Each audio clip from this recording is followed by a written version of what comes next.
Saudara, sekelompok massa menggelar unjuk rasa menolak kecurangan pemilu di kantor KPU RI Jalan Imam Bonjol, Jakarta Pusat, Jumat sore. Mereka juga mendesak penghentian penayangan aplikasi Sirekap. Massa yang berunjuk rasa di depan kantor KPU RI melakukan aksi bakar ban. Mereka menuding terjadi kecurangan dalam penyelenggaraan pemilihan umum 2024. Mereka juga menolak penayangan aplikasi Sirekap oleh KPU.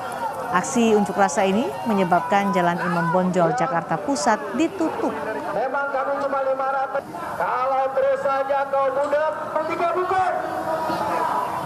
Kami datang ke sini mewakili rakyat yang kecewa. Dimulai